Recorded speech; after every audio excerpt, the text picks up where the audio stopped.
Many wrestlers have came and gone from AEW in the 5 years they've been around, but most AEW departures come from contract expiry, and it's very rare that a wrestler is released from their contract early, and even rarer in AEW is when they're released from their contract by the talent's own request. There are a select few wrestlers who chose to leave AEW, and today we're going to discuss a few of those cases and why they left. So like the video and let's talk about it. Let's talk about the AEW Wrestlers Who Quit.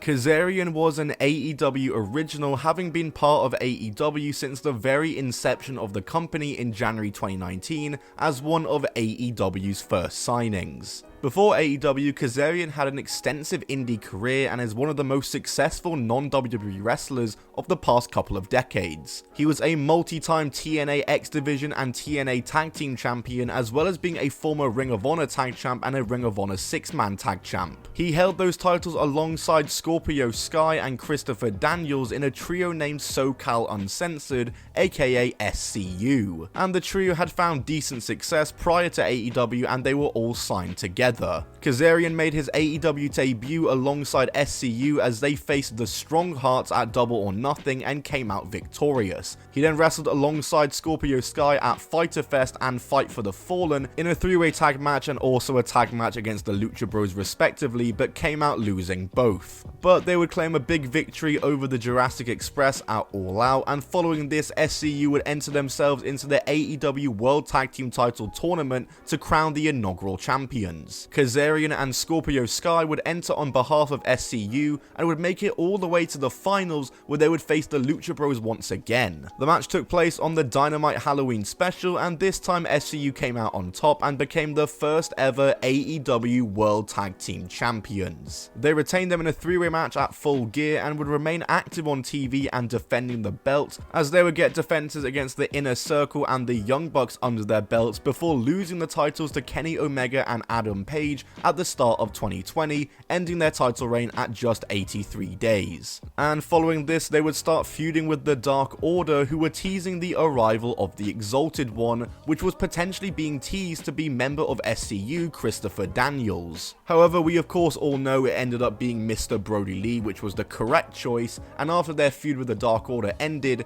SCU looked to be going separate ways and were starting to fizzle out on AEW TV. Daniels was teasing retirement, Scorpio had become a singles wrestler, and SCU would have their final tag title match against the Young Bucks on May 14th, 2021, where if they lost, they would have to disband the team, and both of those things would of course happen as SCU lost the match and the team was disbanded and they were no more, as Kazarian would start wrestling singles. He would take on a new gimmick titled the Elite Hunter, where he would stalk the Elite and always be the equalizer for whoever they were beating down as revenge for breaking up SCU. It was actually a really good character, and he was on TV actively involved in the top storyline in the company because of it, but it randomly just fizzled out with no explanation, and Kazarian just became a generic babyface and his TV time would become a lot more sporadic. He'd have his final big program in May of 2022 after 6 months off TV, as he faced former ally Scorpio Sky, who was now a heel, for his TNT title in a losing effort, and this led to the most random AEW pay-per-view match of all time,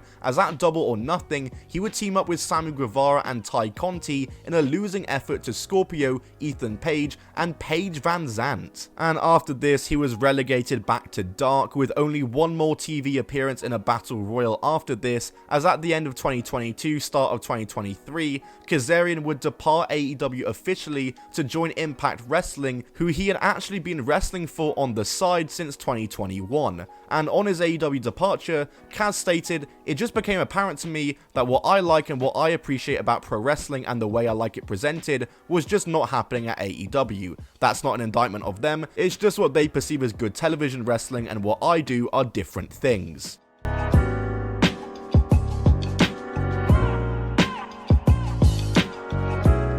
In March of 2019, it was announced that former TNA and indie wrestling star Ali was signed to AEW. Ali was most well known for being a 2-time TNA Knockouts champion and also for being killed off in TNA canon. Like, they legit did an angle where she got murdered. She debuted at Fyter Fest as a white meat babyface, defeating Leva Bates, and then was defeated by Brandy Rhodes at Fight for the Fallen in an absolutely awful match. Ali would wrestle on Dark and not have a TV match the entirety of 2019, but in November of 2019 she'd get a much needed gimmick change as she debuted the Bunny alongside the Butcher and the Blade. And Ali for the next 6 months worked exclusively as a manager and not wrestling at all, but she was getting decent TV time alongside the team. However, in May of 2020, the Bunny would split off from the Butcher and Blade, turn babyface, return to a regular look, call herself Ali again, and start an on-screen relationship with QT Marshall for literally no reason and no explanation whatsoever or no build. And she would finally make her wrestling return in June as she formed the Nightmare Sisters tag team alongside Brandy Rhodes. They went on a win streak and even picked up a win on Dynamite in Ali's TV debut match that finally got to happen,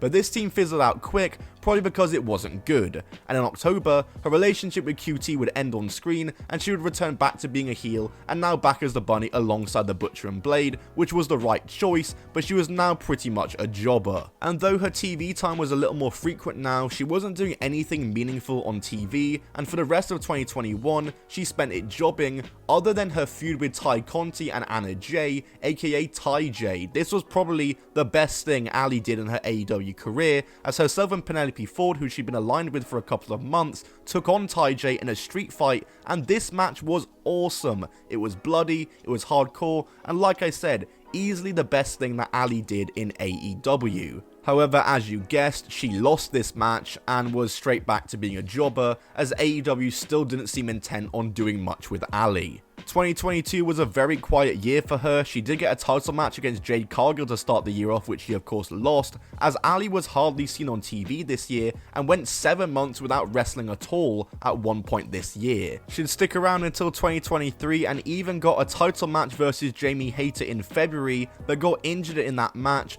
and she would be out for 6 months once again, and when she returned 6 months later, she would only wrestle another 2 matches before she was quietly released from AEW, as herself and AEW had mutually agreed to the departure. No reason has been given for why she left, and she hasn't spoken on it, so your guess for why she left is just as good as mine, as we still don't know why.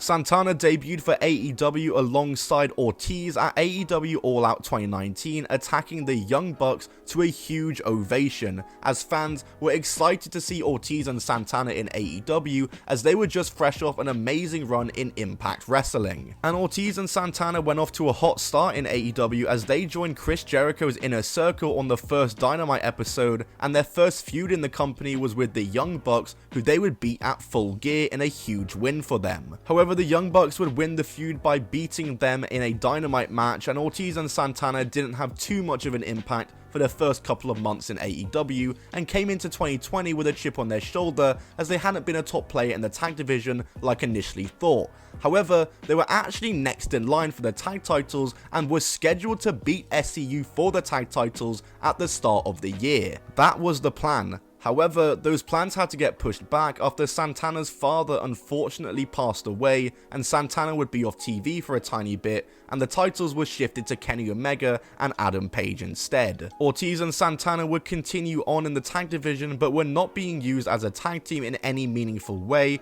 and were mostly seen wrestling alongside the Inner Circle. They were part of the Stadium Stampede match in 2020, which was cool, but by this point, Ortiz and Santana were nothing but just members of the Inner Circle, and hardly felt like a force in the tag division anymore. And it would continue this way for a while. Whatever they were doing just revolved around whatever the Inner Circle were doing, whether it be the feud with the Pinnacle or that god-awful feud with American Top Team, which took up way too much time in 2021, which I'm never gonna get back. And it wouldn't be until March of 2022 that the Inner Circle were finally disbanded, and this should have meant good things for Ortiz and Santana, but it seemingly got a lot worse for them. Santana and Ortiz would start feuding with the Jericho Appreciation Society, and himself and Ortiz wouldn't even get to return to the tag division, as now they were feuding with the JAS like I said, and also aligned with the Blackpool Combat Club, which is not a bad spot to be in, don't get me wrong, but it wasn't the spot they needed to be in. Santana was a part of the losing team for Anarchy at the arena at Double or Nothing, but was in the winning team in the Blood and Guts match. Unfortunately though, Santana got injured in this match and would be out for over a year. And during this absence, himself and Ortiz would fall out behind the scenes, and when he was to return, his team with Ortiz probably wasn't going to last much longer in AEW, which was just unfortunate given they never really made a mark as a tag team in AEW. He would return after a year-long absence in August of 2023 to be a part of the Stadium Stampede match alongside Blackpool Combat Club and Ortiz at All In, where they were defeated by Eddie Kingston, Best Friends and Penta. And following this match, himself and Ortiz would officially disband in AEW, and they would have a no DQ match on Rampage, which Santana won. But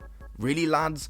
Rampage? Like, come on, surely you could have put this match on Dynamite or even a pay-per-view pre-show. These guys deserved better. And that match against Ortiz would actually end up being Santana's last AEW match. He wasn't seen or heard from on TV after this, as there was seemingly no plans for him, and in March 2024, after 5 months of inactivity, he departed AEW on his own accord. He states he wanted to leave the company as far back as his injury in 2022, as well as saying he felt pissed off not winning the tag titles and not wanting to be just another guy on the roster as to why he left AEW. That's it from me, guys. I know there's a lot more examples of AEW wrestlers who quit, but I just wanted to pick 3 of some of the ones I found interesting, and who knows, maybe I'll discuss a few of the other cases in future videos. So like the video if you want to see that, and subscribe to the channel when that does come out so you can be the first one to see it, and I'll see you all in the next video. Goodbye, and keep on rolling.